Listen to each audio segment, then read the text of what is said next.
When I was 12, my parents told me to man up and find my own way home, then drove off, leaving me at a gas station 80 miles away. That night, I slept behind a dumpster. I never spoke to them again, until last week when I got a wedding invitation from my brother with a note from them inside. My own family tried to erase me. They wanted me to be a ghost, a memory conveniently forgotten. But when they sent that wedding invitation, hoping to drag me back into their perfect picture, I knew it was time to remind them exactly what they'd done and watch their meticulously crafted world crumble. I'm 30 now, but some memories don't just fade. They ferment. They get sharper with time. I don't talk about my childhood much, not because I've forgotten it, but because saying it out loud makes it feel real again.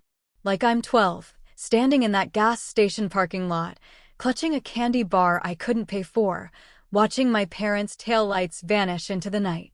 It happened in August, right before school started.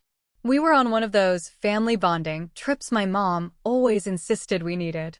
But bonding in our house meant everyone pretending my dad's rants were wisdom, and my older brother Caleb's mediocre thoughts were gifts to mankind. I was the quiet one, too sensitive, too soft-spoken, always in the way. That particular day, I'd spilled a Sprite in the backseat. Caleb, who was 16 and a master at deflecting blame, just smirked and said, "I did it on purpose." My dad pulled over at the next gas station, his eyes blazing.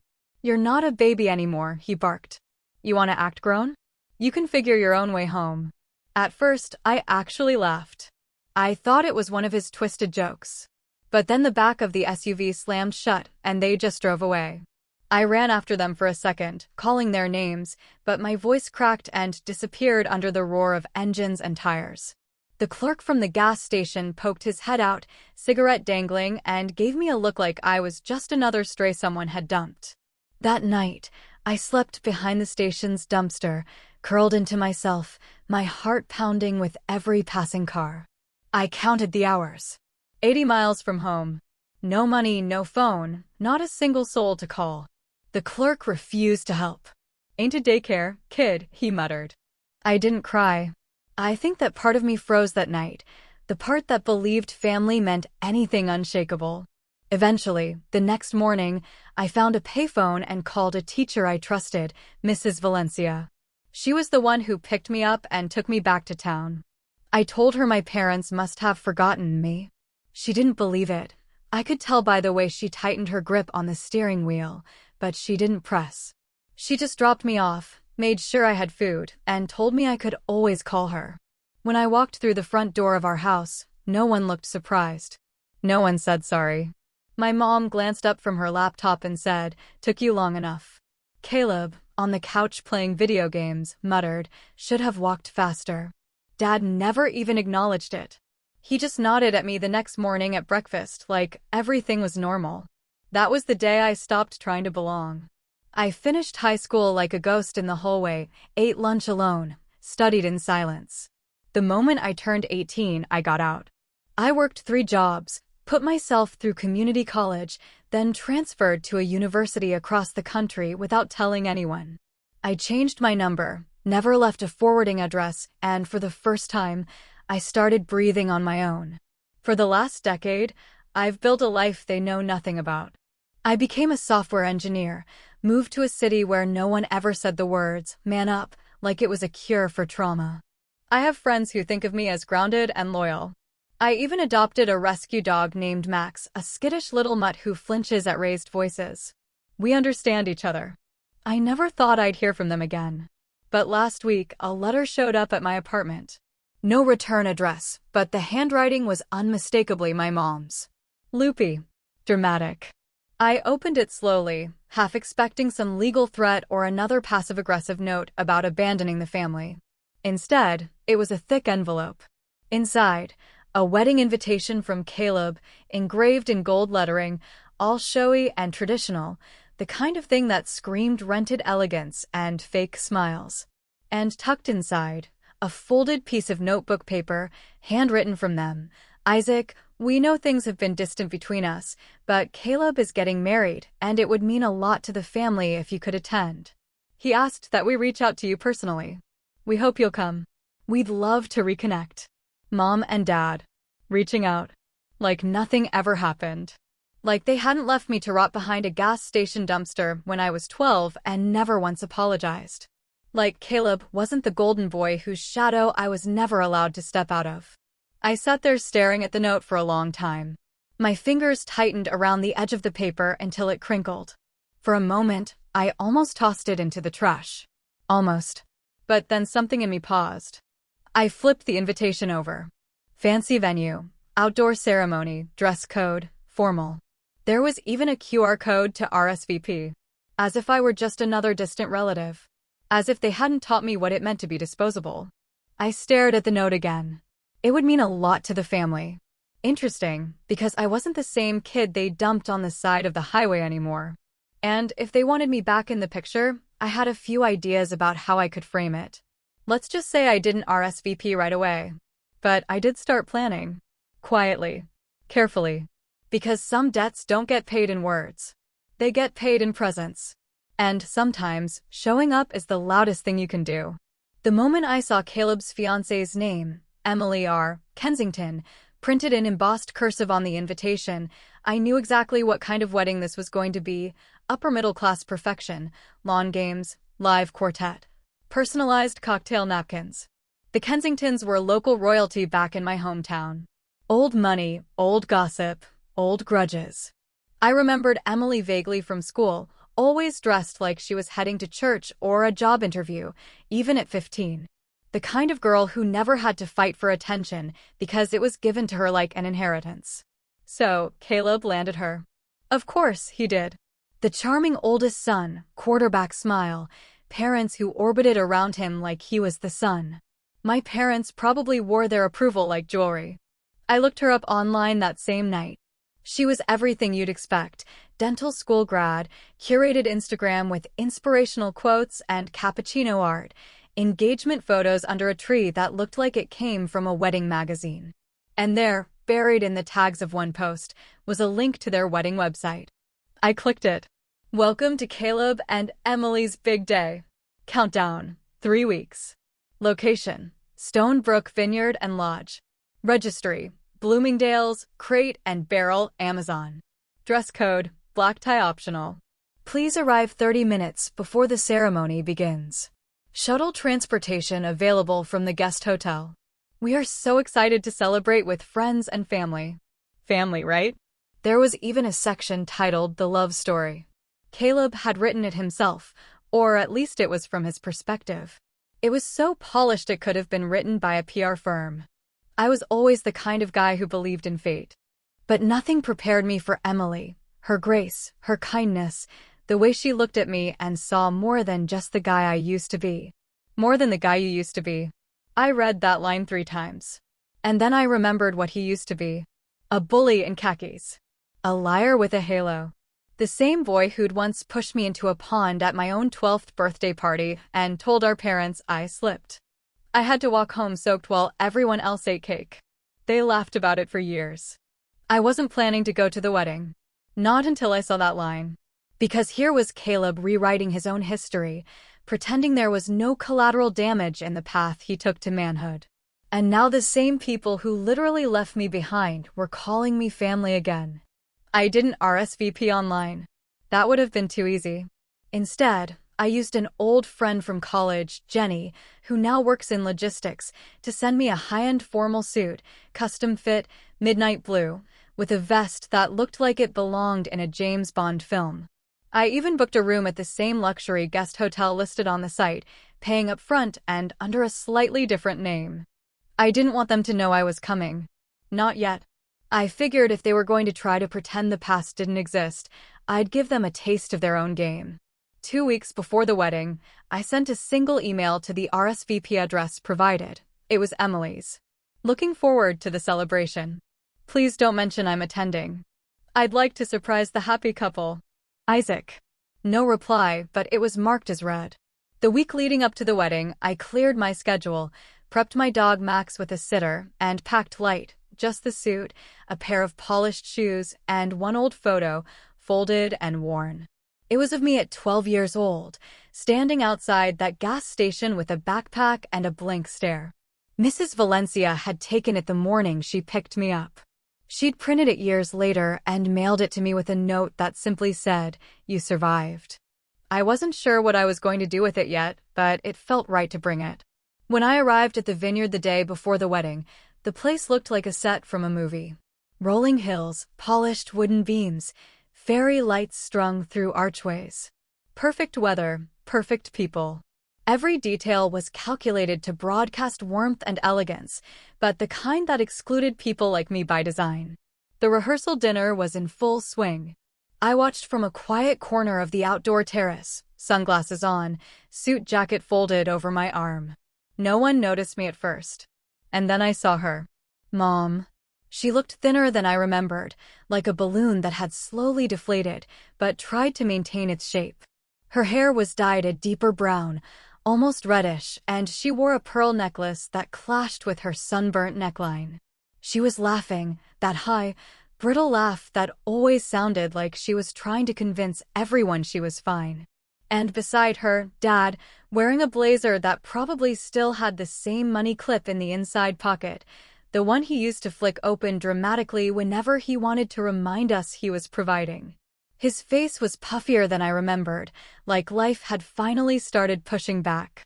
They were talking to Emily's parents, smiling, shaking hands, praising Caleb with that same sugary tone that once made my skin crawl. I didn't approach them. Not yet. But then Caleb turned, and for the first time in almost 2 decades, we locked eyes. His face dropped. Not enough to alert anyone else, but I saw it. The flicker, the unspoken, "What is he doing here?" that passed across his perfectly groomed expression. He raised a glass at me, hesitated, then quickly turned away like he hadn't seen me at all. But I knew he had. And more importantly, now I knew he hadn't told them I was coming. I slipped out before the toast, walked back to the hotel, my heart buzzing with adrenaline. My hands were shaking slightly, not with fear, but with anticipation. They had asked me to come. They wanted me to be part of the family again. I was about to show them exactly what that meant, and I hadn't even opened my mouth yet. The morning of the wedding arrived, cloaked in mist and tension. I stood at the floor-length window of my hotel room, watching fog roll across the vineyard hills like something out of a movie. I barely slept, not from nerves. I wasn't nervous, but from memory. My mind replayed it all like a silent reel. The cold pavement behind the gas station, the look on Mrs. Valencia's face, the silence at home when I returned. I ironed my shirt slowly, deliberately, pressing out every crease like it was a scar I could flatten. Then I reached for the old photo. Folded, faded.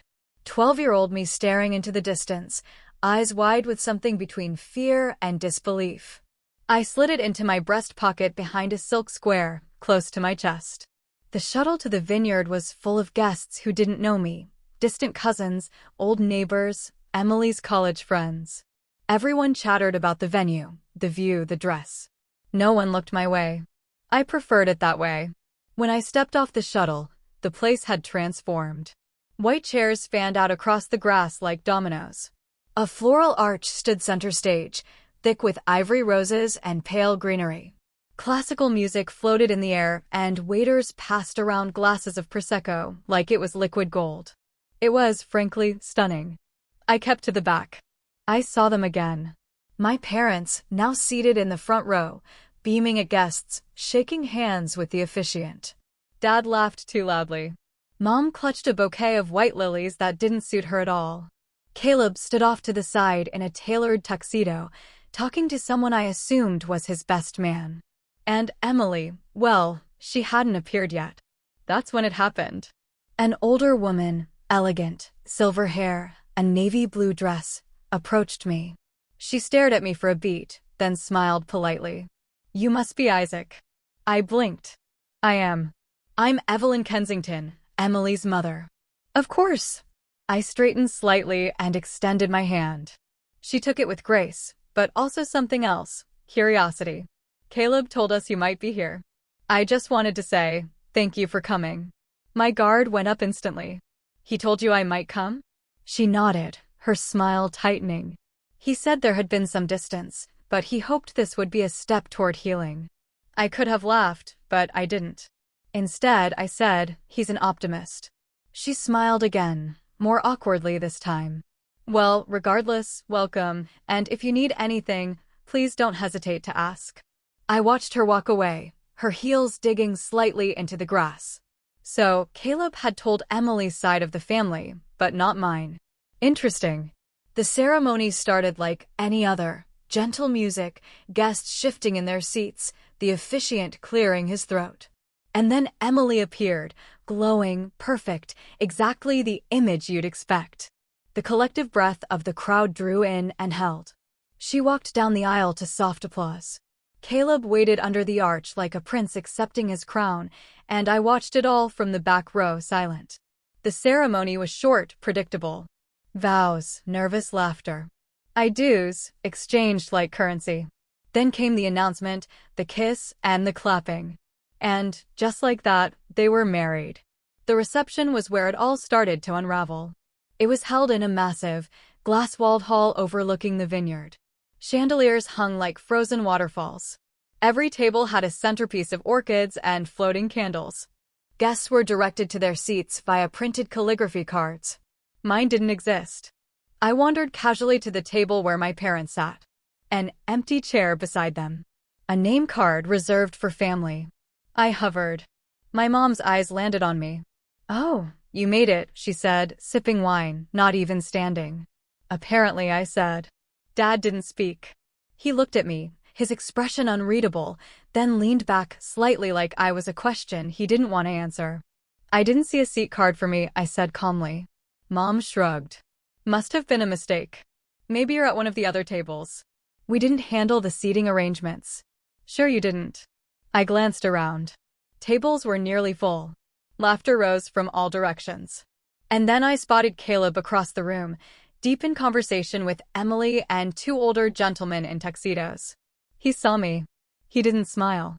Instead, he walked directly toward me. "Hey," he said, dropping his voice low. "Glad you could make it." "No thanks to you," I replied. He exhaled. "Listen, I didn't think you'd actually come, but you invited me."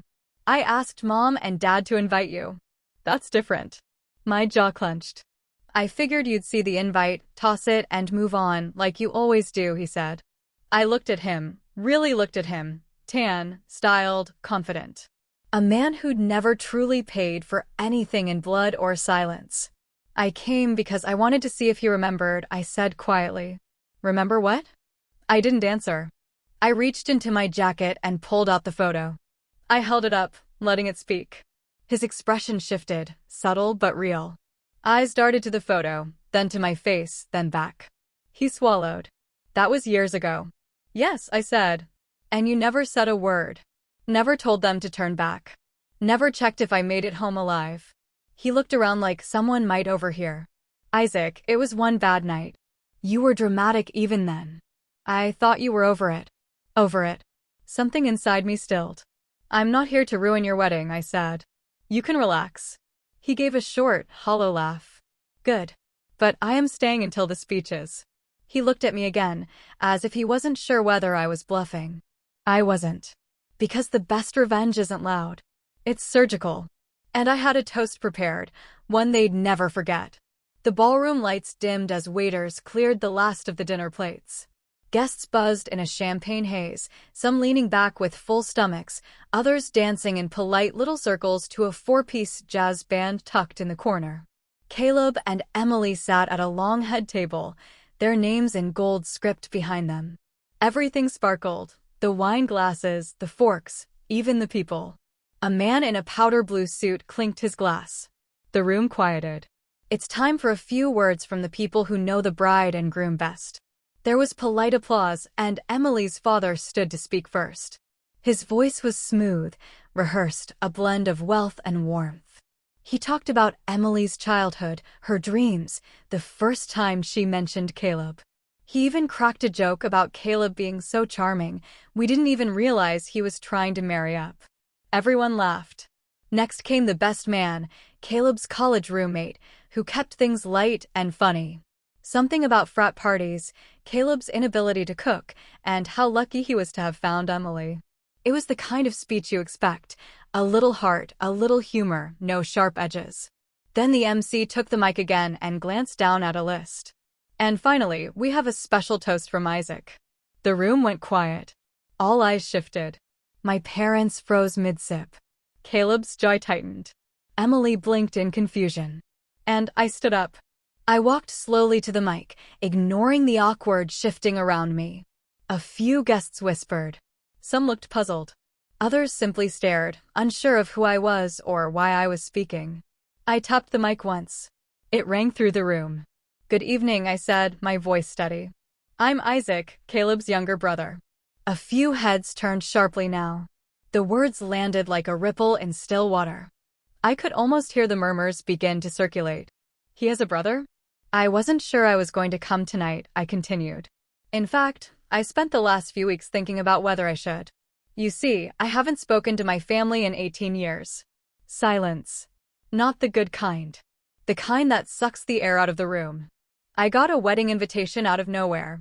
No call, no email, just a card and a note that said, "It would mean a lot to the family if you came." I let the words sit. Then I pulled the photo from my pocket. This is me at 12 years old. I held it up between two fingers. Guests craned their necks to see.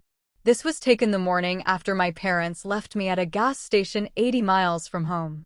I had spilled a soda in the car, and instead of scolding me, they left. Told me to man up and figure it out. The crowd shifted. Uneasy glances. The sound of a wine glass being gently set down. They didn't come back. They didn't call. I slept behind a dumpster. The only reason I made it home was because a teacher picked me up the next day. I never got an apology. Not from my parents. Not from Caleb. And until this wedding invitation arrived, I thought they were all perfectly happy pretending I didn't exist. I looked at my parents. Dad's face was pale. Mom's mouth hung slightly open, as if she was trying to summon a response, but couldn't find one fast enough. "Now, I'm not here to ruin anyone's evening," I said. "Emily, you seem lovely. Your family has been kind and welcoming. And Caleb, well, you've always known how to put on a good face." That line hit hard. His expression cracked for just a moment. But I think weddings are about honesty. About truth. And it wouldn't be honest if I stood here tonight pretending that we were ever close, or that I grew up in a house where family meant protection, not survival. The room was stone silent now. People barely breathed. I was invited to this wedding to play a part in a picture-perfect day. A prop, really. A brother-shaped placeholder. I looked back at Caleb. "So, consider this my gift to you." I placed the photo on the head table, right in front of him. A reminder of what family looks like when you turn your back on it. Then I turned slowly and walked away from the mic. No applause. Just stunned silence and a few audible gasps. As I walked past my parents' table, I heard my mother hiss my name, barely a whisper. My father started to rise. But I didn't stop. I didn't look back. I exited through the side of the hall and walked out into the cool night, the music now distant behind me. I wasn't angry. I wasn't shaking. I was free. But freedom is a strange thing. It doesn't always come with peace right away. Sometimes it just leaves a silence behind. The kind that makes you wonder what happens next. I had made my move, but the fallout? That was still coming. The drive back to the hotel was quiet. No jazz band, no clinking glasses, no performative laughter echoing off marble walls. Just the hum of tires against the gravel and the low whir of my thoughts catching up with me. I didn't go back to my room right away. Instead, I took a walk down one of the vineyard trails behind the hotel, winding between rows of dark grapevines under a moonlit sky. The tension in my chest had unraveled thread by thread with every step I took away from that wedding hall. I could still hear my mom's sharp gasp, see Caleb's carefully composed face fracture in real time, and feel the confused stares of strangers trying to connect a part of the family that had been deliberately erased from the family photo. For most of my life, I believed I was the ghost in my own family. But tonight, I had reminded them I was flesh and blood. And memory. And memory is a dangerous thing, especially when the people around you rely on forgetting. Back at the hotel, I found a voicemail waiting from a number I didn't recognize. "Isaac, it's Emily." Her voice was low, calm, but brittle. I don't know what I expected, but I didn't expect that. I wish someone had told me. I just I just wanted you to know I'm not mad you said what you did. You deserve to. And I'm sorry. She hung up without giving me a number to call back. That was the first apology I'd received in 18 years. And it wasn't even from my family. I left early the next morning. No breakfast, no drawn-out goodbyes. Just a short email to the front desk asking them to cancel the rest of my reservation and send me the final bill. I didn't feel like waiting around to see the aftermath. I knew my parents. I knew Caleb. They'd either pretend it never happened or scramble to spin it into a misunderstanding. Maybe both. But I also knew the photo was still sitting on the head table when I left. I kept the suit, tossed the tie, and went home.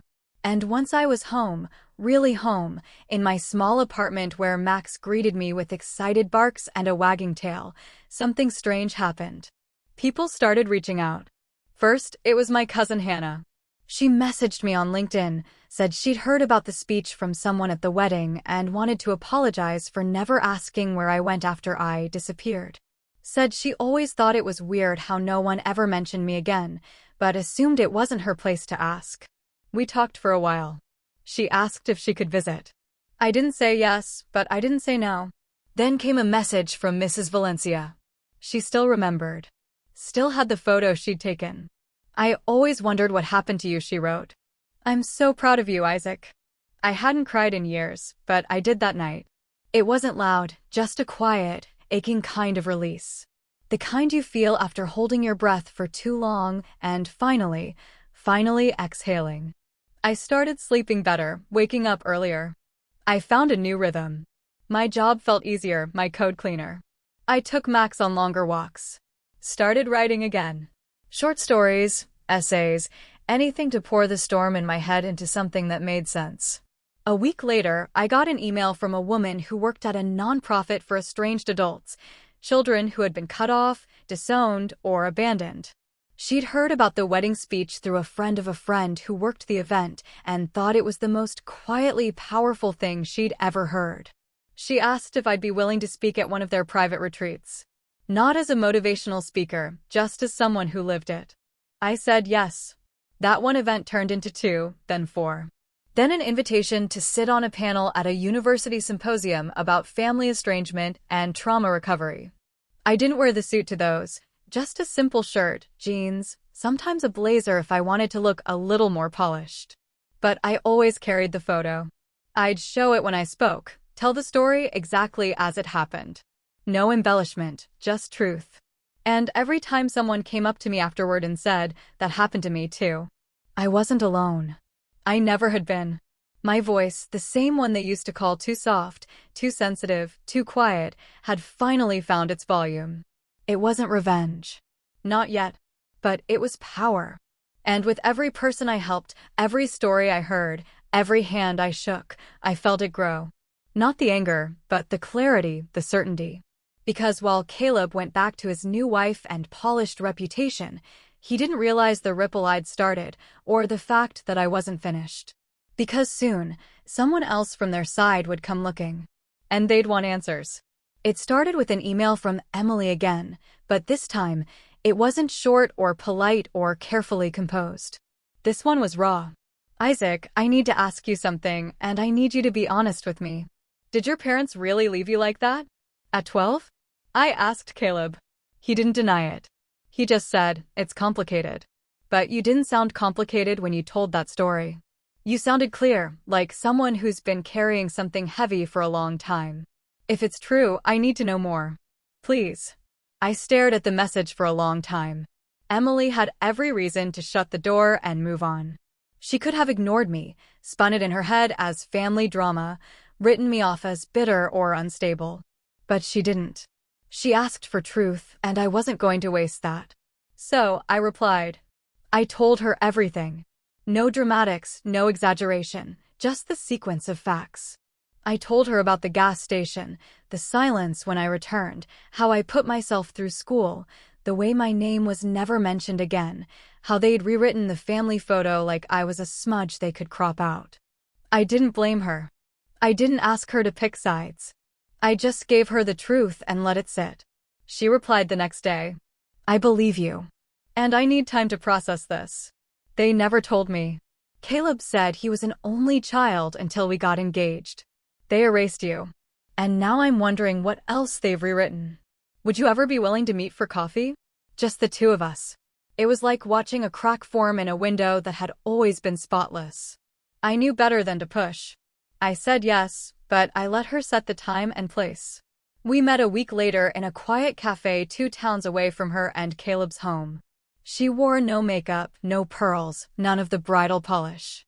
Just a hoodie and jeans, hair pulled back, eyes swollen like she hadn't slept. When she sat down, she didn't even say hello. She just asked, what else did they do? So, I told her. Not everything. Not the little humiliations, the 1,000 small cuts that never bled enough for anyone else to notice. But the big ones. Like when my mom forgot my birthday 2 years in a row and then blamed me for not reminding her. Or when Dad refused to co-sign a small student loan, saying, you'll just waste it, while handing Caleb $5,000 for a trip to Cancun. Emily's hands stayed wrapped around her mug the entire time. She asked questions, took mental notes. She didn't try to defend them, just listened. And finally, she said, they called you a ghost at the wedding. That's how Caleb explained it. You said you vanished when you were a teen. Said you always had a flair for the dramatic. I blinked. They used the word ghost? She nodded. I couldn't help but laugh. Not because it was funny, but because it was so absurdly perfect. They didn't lose a son, I said. They buried one. Emily went quiet, then leaned in, her voice low. You know what scares me most? I waited. She whispered, what if they do that to our kids someday? And there it was. The shift. The doubt had taken root and Caleb didn't know. Emily stood before she could say anything more. She said she needed time, said she was grateful, said she wasn't ready to talk to him just yet, but she'd be in touch. That was 3 days before I got a letter in the mail. No return address again, just like before. But this time, the handwriting wasn't my mom's. It was my father's. And inside, a note scrolled in rigid, uneven letters. Isaac, I don't know what you think you're doing. This isn't helping anyone. You're bringing shame on the family. Let it go. If you keep stirring things up, there will be consequences. We gave you a second chance to be included. Don't make us regret it. Dad. There it was. No apology, no regret, just threat disguised as dignity. I sat with the note for a moment. Then I placed it next to the photo of 12-year-old me. 2 artifacts of the same legacy. And I smiled. Because now I had what I needed, proof. Words written by his own hand, revealing exactly who he was and still is. I scanned the letter, saved it to a secure folder, and backed it up to 2 cloud drives. Then I picked up my phone. I called a journalist, someone I'd met at one of the trauma panels. She told me once, if you ever decide to share your story, I'll help you do it right. She answered on the first ring. I'm ready, I said. But I don't want to just talk. I want to show them. She paused, then said, how far are you willing to go? I looked down at the note, at the photo, at the name on the return invite that tried to erase me. All the way, I said. The article was published under the title, Left Behind, one man's quiet escape from a family that tried to erase him. It went live on a Tuesday morning. By noon, it had already been shared thousands of times. The journalist I worked with, Claire Russo, had done her research. She verified every detail. She interviewed Mrs. Valencia, confirmed the gas station incident, even tracked down my old landlord, who vouched that I'd put myself through school without family support. The story included the photo of me at 12, standing near the dumpster with a torn backpack and cracked sneakers. It included quotes from my speech at the wedding. It included the letter from my father, blurred only slightly to preserve privacy, and Emily's permission to mention that she had reached out to me afterward. Claire was careful, precise. Not a tabloid piece, not a scandal-bait hit job. Just truth, told clean and unfiltered. And that's why it exploded. Because it wasn't loud. It was honest. Comments poured in. People saying it reminded them of their own estrangement, their own moments of being dismissed or replaced or silenced. Others praised the restraint I'd shown at the wedding. A few guessed which vineyard it had been, though I never confirmed it. But what mattered more were the private messages I received. Dozens of them, from people who had been disowned, forgotten, labeled problem children by families who refused to take accountability. But the best one?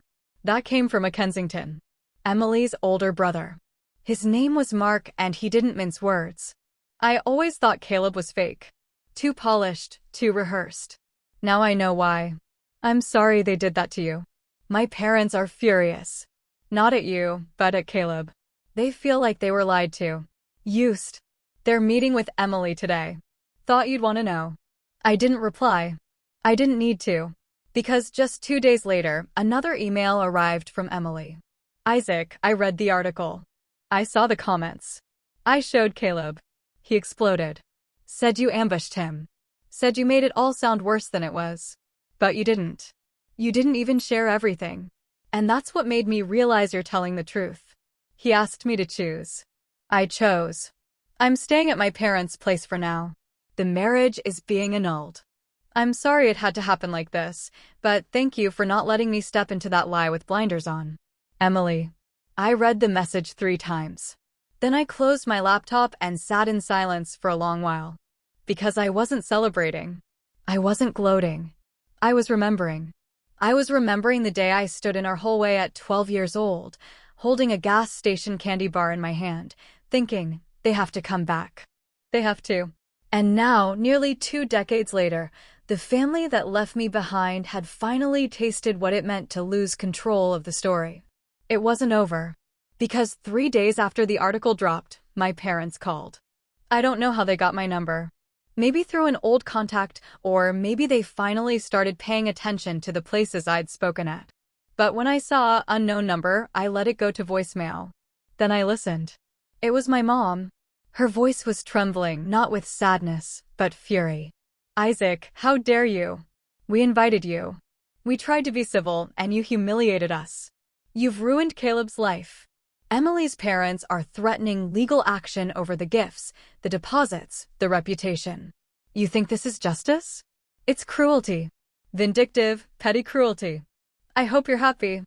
I hope you're proud of yourself. Then my dad got on the line. His voice wasn't angry. It was quiet, almost defeated. You always were too soft. I should have known you'd grow into the kind of man who'd twist a moment into a weapon. Congratulations. You've destroyed your family. Then he hung up. I stared at the wall for a while, wondering if the words would sting, if they'd echo like they used to. But they didn't. Because I didn't destroy my family. They destroyed the version of me that still needed them. And that was the difference. I stood up, walked to my desk, pulled open the drawer, and took out the photo one last time. The 12-year-old boy who had no idea what he would grow into. I smiled at him. Then I put the photo away. Not because I was burying the past, but because I'd finally finished writing the ending. The fallout didn't arrive all at once. It came in fragments. First, it was whispers. Mutual acquaintances from my hometown reaching out.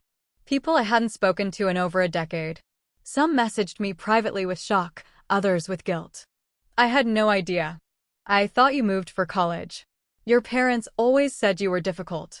Then came the social media shifts. My parents, who'd spent years curating their image online, suddenly went dark. Family photos began disappearing from their pages. The proud parents of Caleb and Emily banner vanished. And the most telling sign? Caleb's entire wedding album was deleted overnight. No explanation, just gone. I found out later through a quiet LinkedIn update that Caleb had taken a leave of absence from his company. Personal matters, the blurb read. But I knew better. Emily had followed through with the annulment.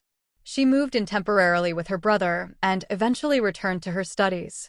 She sent me a short message weeks later. I'm rebuilding. It's messy, but it's mine. Thank you again. I hope you're doing okay. I was better than okay, actually. The nonprofit invited me to become a regular contributor.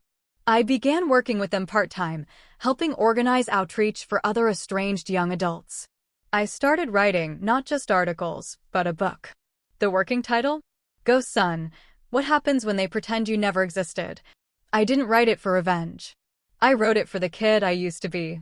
For the kids still out there quietly packing a bag they'll never unpack because they're afraid even their footsteps are too loud. One day, I received a letter. Not from my parents. Not from Caleb. From Mrs. Valencia. Still written in her loopy, generous cursive. Dear Isaac, I clipped out your article and read it twice. Then I put it on the wall of my classroom, right above the desk where I keep extra snacks for students who never bring lunch. I tell them about you sometimes, not by name, but your story. That sometimes being kind isn't just about helping someone up. It's about remembering them when everyone else forgets. I'm so proud of you. Love, Mrs. V.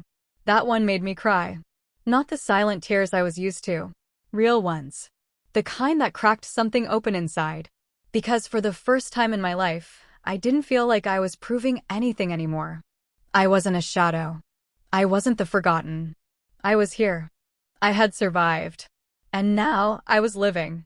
So when people ask me how it felt, standing in front of my family and showing them the truth, I just smile. Because the truth, the best revenge, isn't watching them crumble. It's watching yourself rise in full daylight while they're still trying to rewrite the dark. And I've never looked back.